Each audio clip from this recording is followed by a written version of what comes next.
Good morning, welcome to Core Services and our core belief series, Why It Matters. Today we'll be discussing the Management Representation Letter. I'm John Coggle and I'm your presenter for today's episode. So a little bit about Core Services. We are focused primarily on audit and review services for condos and HOAs located in Oregon and Washington. And we also do advisory services. We can work with the boards to help them perform their oversight roles a little more effectively and efficiently if they'd like. We do not do any work with management that we would believe that would impair our independence.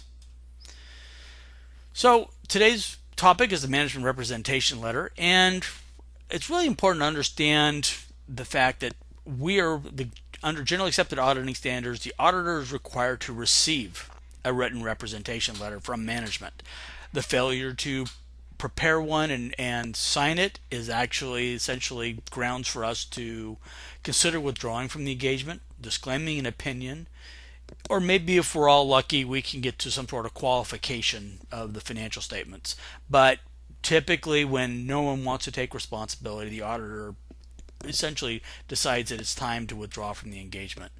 And the other thing to really understand is it's not sufficient audit evidence all on its own. So we will still do all of our other procedures and still have the representation letter prepared for you to be signed to basically reiterate a lot of the stuff that we've already gone through. It's simply a supporting work paper for us that reinforces management's responsibilities for the information that's being provided. The objectives of a management representation letter for the financial statements is basically to make sure that management acknowledges their belief that they have fulfilled their responsibility for the fair presentation of the financial statements and the completeness and accuracy of the information they provided. It is a support document, like I said, for other audit evidence, specifically around some of the assertions that are made in those financial statements.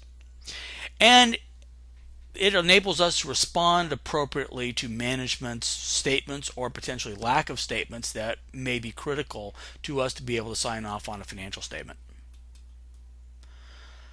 So the core representations are management acknowledging that it has fulfilled its responsibility for the preparation and fair presentation of the financial statements, as well as designing and basically making sure that internal control system around the preparation of the financial statement works effectively.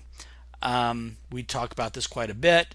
Internal control is a very big thing, especially where we have third-party management companies doing work, because they have an internal control structure that the board doesn't really interact with except for very key specific areas, say on approvals of cost overruns. So being able to document in writing that you understand that responsibility is a key thing for the auditor. Management has provided all information. There's been no limitation to our access to source records. Management has prepared all the necessary schedules, as well as you have recorded all the transactions. The financial statements are complete and accurate.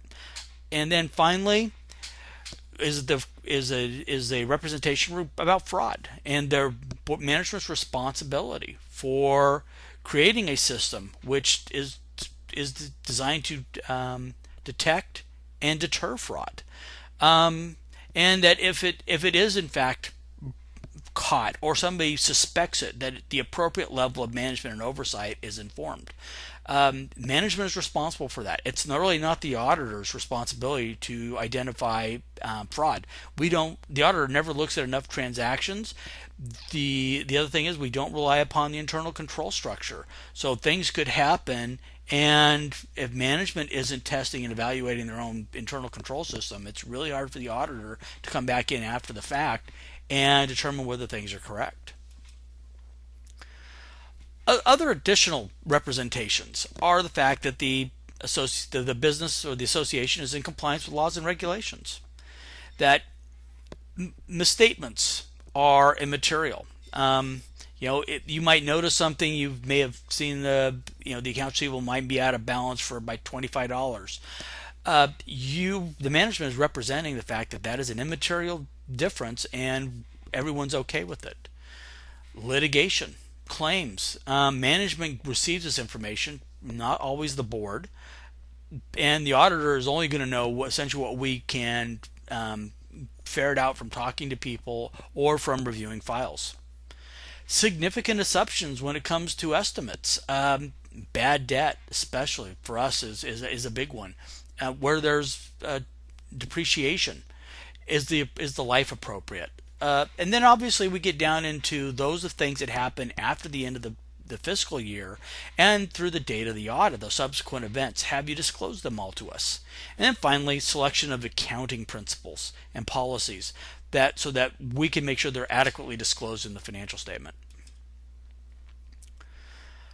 So some of the things that you'll see is obviously it's going to be dated as of the date of the auditor's report, which is the date we have closed out field work. So we are not doing any more testing after that particular date. That's also the date that you'll see inside the financial statements, typically one of the earlier first three or four note disclosures about data management's representation. This is all tied into that. And the other thing is that management is signing off for all periods that are being presented in the financial statements. So, if it's a comparative financial statement for 2016-2017, management is signing off for both years for the representation. And obviously, this would not be complete if we didn't talk about some of the issues that pop up when we talk about management representation letters. So the first one is where the auditor doesn't feel like they can rely upon management's representations. This is somewhat rare, but what happens is maybe during the course of the audit we have found lots of evidence that something isn't quite right, and yet management's willing to sign the representation letter saying they think all remaining misstatements are immaterial, but the auditor is concerned. That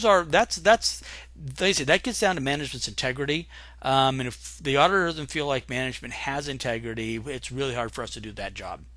And then obviously we get into that design, implementation, and maintenance of an internal control system.